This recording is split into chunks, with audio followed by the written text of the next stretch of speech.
Y como todo el mundo necesita un ángel, si tú lo necesitas en el amor, también lo necesitas en el bolsillo. Totalmente. Ángel Charas con nosotros. Un aplauso, hombre, para mi hermano. Mi hermano de sangre, que separado al nacer. Totalmente. Buenas tardes, muchachos. Buenas tardes a todos. Qué bueno estar aquí de nuevo.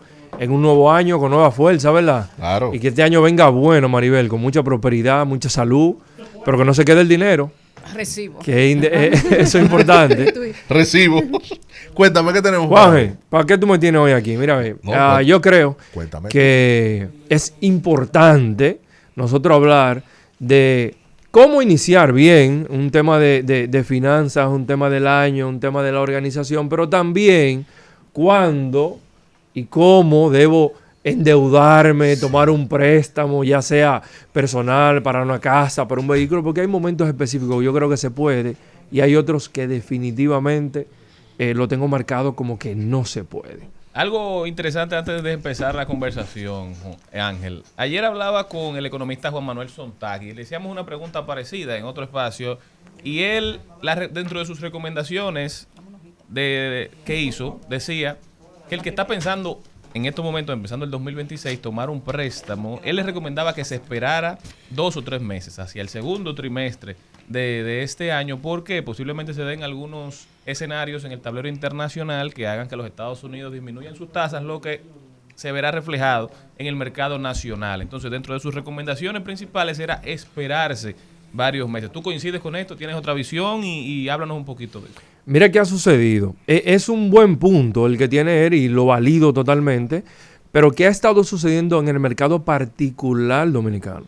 Si tú te vas a la tasa de política monetaria que nosotros tenemos actualmente, está en un 5.25%, la más baja desde la post-COVID, que fue un proceso de dinamización de la economía. Ahora, si tú me preguntas, ¿eso se ha representado en las tasas activas de los préstamos actualmente? No. Entonces, desde hace mucho tiempo, la referencia para saber si la tasa de préstamo iban a estar alta o baja era la tasa de política monetaria. Ahora tenemos una tasa de política monetaria baja y los préstamos personales siguen al 20%, 22%. Los préstamos comerciales, a excepción de algunas reglas, ¿verdad? De que es un comercio que maneja mucho dinero, de que es una persona con un buen estatus a nivel bancario, las tasas promedio se han mantenido literalmente como cuando la tasa de política monetaria estaba en un 8 o 9%. Por lo cual, evidentemente, mi recomendación siempre es tomar precaución a la hora de tomar un préstamo, sea que esté baja la tasa o sea que esté alta. ¿Por qué? No necesariamente porque vaya a bajar la tasa de política monetaria y ese es el momento de tomarlo. Pero ¿por qué debo tomar la precaución para tomar un préstamo? Se pueden dar varios escenarios y te lo voy a plantear en 3 vertientes diferentes. Una persona física, llamo persona física a todo aquel que no es una empresa o jurídico, ¿verdad? Pero que tiene un salario fijo y va a hacer una remodelación en su casa. Si no es necesario tomarlo ahora ni nunca, es mejor no tomarlo. ¿Por qué? Tú dices, tengo un salario de 100,000 pesos y necesito 1,000,000 de pesos para yo terminar la reparación de mi casa, para hacerlo de una vez porque la quiero ver bonita. Ese 1,000,000 de pesos va a tener una cuota mensual en promedio con la tasa actual de unos 25,000 pesos mensuales. O sea que al mes siguiente ya tu salario no son 100,000 pesos. Realmente ya tú estás ganando 75 porque hay 25,000 que son del banco. Pero sigo viviendo un estilo de vida y de gastos como si yo tengo los mismos 100,000 pesos de entrada, cuando ya no son 100,000, son 75. Y cuando yo tomo un préstamo de 1,000,000 de pesos para pagar 25,000 pesos, tú lo que me estás diciendo a mí como asesor, que lo veo desde este punto, es que en tu presupuesto mensual actualmente hay 25,000 pesos que te están sobrando, que tú puedes destinarlo para pagar una cuota de un préstamo. Y si cuando vemos tu presupuesto no es así, totalmente te vas a sobregirar entonces porque de algún lado hay que seguir viviendo. Si lo ves desde el punto de vista de una persona que tiene ingresos intermitentes, porque trabaja, trabaja cuenta propia, es un profesional, trabajador cuenta propia, normalmente se comete el error de calcular en base al mejor mes que a mí me está yendo. Claro, en vez del peor. Cuando no lo veo o en función del peor o en función del promedio. Que tú dices, los últimos 12 meses han sido tanto, dividido entre 12, mi promedio es tal y mis gastos son tantos. Y algo que totalmente la gente no tiene claro, Charlie, es cuánto son tu nivel de gastos mensuales. Por eso, en un plan que nosotros estamos trabajando ahora mismo como empresa, de cara a las personas que están trabajando con nosotros y empresas, nosotros tenemos un 5 Chalas Steps. O sea, 5 pasos, a nivel financiero que nosotros hemos creado. Nosotros creado de nosotros, donde entendemos que es la estructura correcta para una persona poder vivir financieramente libre. Porque ser financieramente libre no es tener millones de pesos guardados o cobrar millones de pesos, sino más bien que tus ingresos estén por encima de los gastos. ¿Cuáles son los 5 pasos? 5 pasos. Y primer paso, tú tienes que tener un fondo primario de gastos que representen un mes tuyo o de tu casa o de tu familia. Digamos, mis gastos familiares son 100,000 pesos. Yo debería tener 100,000 pesos guardados, que son mi primer gasto, vamos a llamarle así, mi primera defensa ante cualquier situación que pueda surgir. Porque tú te haces la pregunta, una persona normal que pierde el trabajo hoy en día, ¿realmente tiene para vivir por lo menos un mes luego de perder el trabajo? Bueno, difícilmente. A Zully yo ni 2 días. ¿Te doy el segundo paso? Sí. Segundo paso, libre de deuda.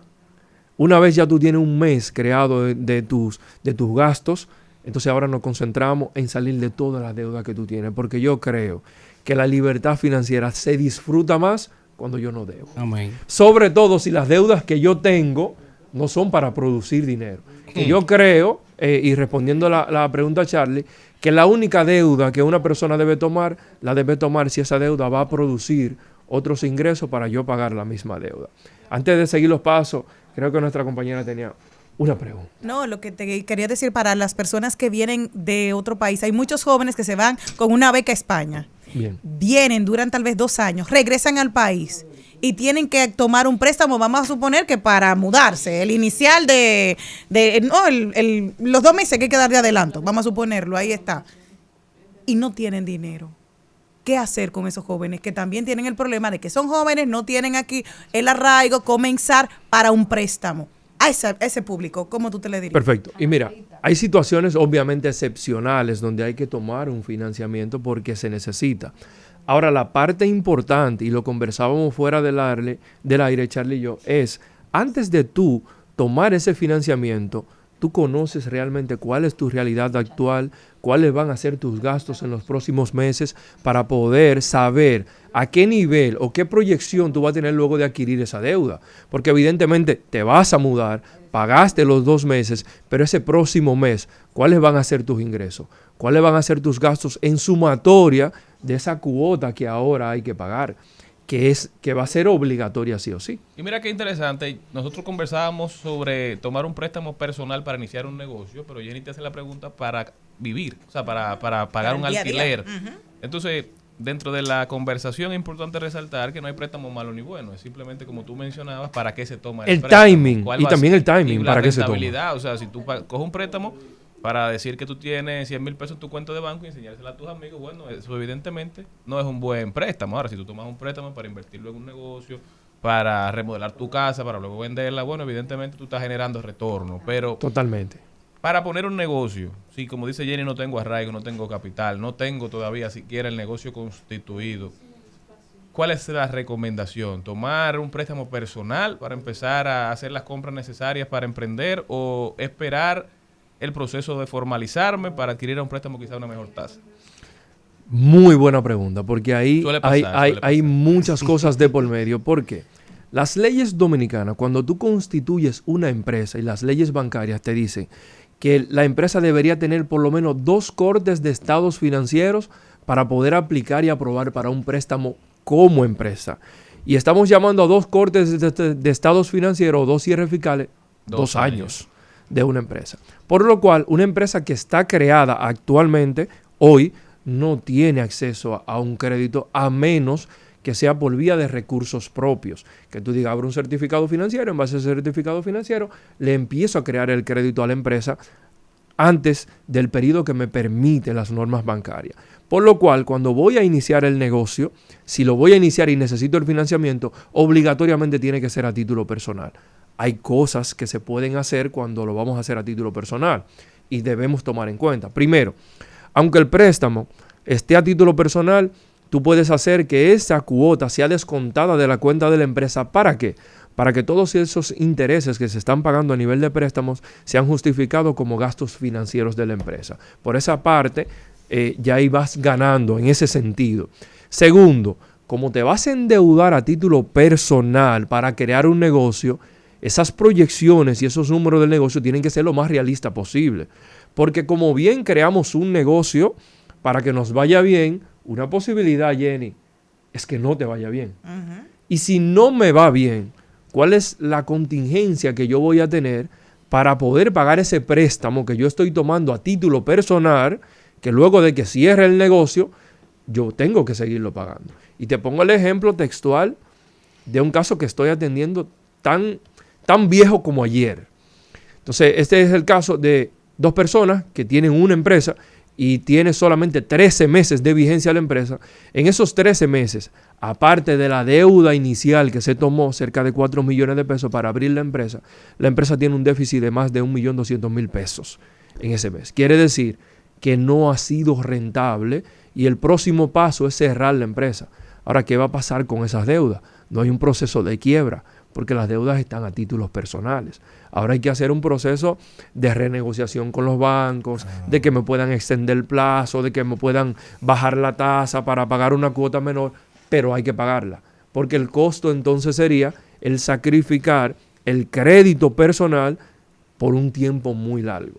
¿Se puede recuperar un crédito personal sacrificado cuando tengo deudas en castigo? Totalmente, pero el tiempo es largo, el tiempo de poder hacerlo. Por ende, en la mayoría de los casos yo recomiendo no tomar créditos personales para iniciar un negocio.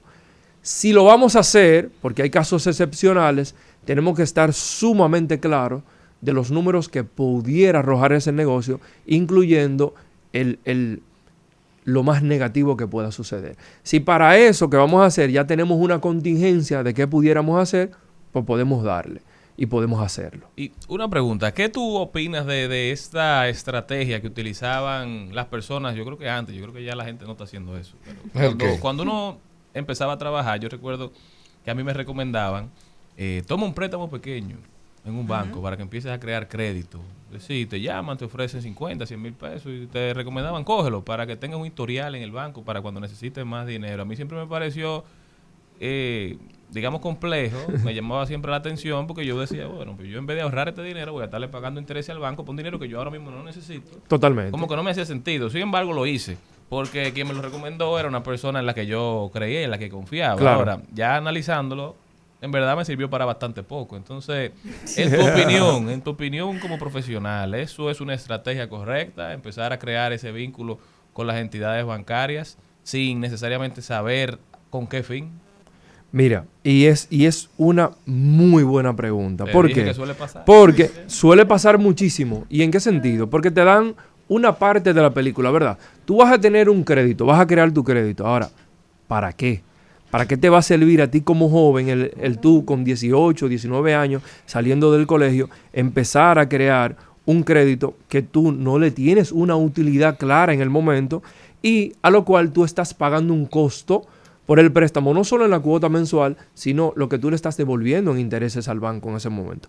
Y hay otras formas de nosotros poder generar el crédito de manera que tú no tienes que tomar un préstamo si no lo necesitas. Pero tampoco no te dan la otra parte, la cual yo creo que es lo ideal cuando tú eres joven. Porque si a ti te dicen actualmente y te dicen, Charlie, si tú empiezas a ahorrar 20,000 pesos mensuales, tú eres joven y tienes un negocio, te está yendo bien, y tú empiezas a ahorrar 20,000 pesos mensuales para tu futuro, como cuando te dicen compra una casa, que eso va a ser tuyo en un tiempo, tú vas a tener en 20 años 4.800.000 pesos ahorrados de lo tuyo. Si tú tienes una tasa promedio de un 9%, porque lo estás ahorrando en un fondo de inversiones, el fondo te habría aportado a ti adicional casi 12 millones de pesos de intereses compuestos generados a tu favor. Lo que la gente no entiende es que cuando hacemos inversiones o ahorramos en productos financieros que me pagan interés, yo estoy utilizando el interés compuesto a mi favor. Contrario a cuando yo tomo un préstamo yo le estoy pagando interés al banco. Y la gente solo se enfoca en la tasa. Y déjame decirte que el negocio del banco es ganarte más en el tiempo que en la propia tasa. Un préstamo hipotecario con una tasa de un 10% a solo 10 años paga menos interés en el tiempo que un préstamo hipotecario a una tasa de un 8 a 20 años. Ángel Chalas con nosotros. Definitivamente que es sumamente interesante, pero ¿cómo puede la gente continuar esta conversación contigo? El que está interesado como Juanjo en un prestamito. Mi hermano, me va a ayudar. Totalmente. Mira, pueden contactarnos en las redes sociales como @Ángel Chalas en todas las redes sociales y en nuestro número telefónico 829-972-3371. Recuerden que es esencial, antes de dar cualquier paso a nivel financiero, saber dónde yo estoy hoy y tener una estructura clara, la cual yo pueda seguir y yo pueda crear realmente tranquilidad a la hora de dar cualquier paso financiero. Muchísimas gracias, Ángel. No se muevan que ya regresamos con nuestro próximo invitado en De Paso y Repaso. Al mediodía.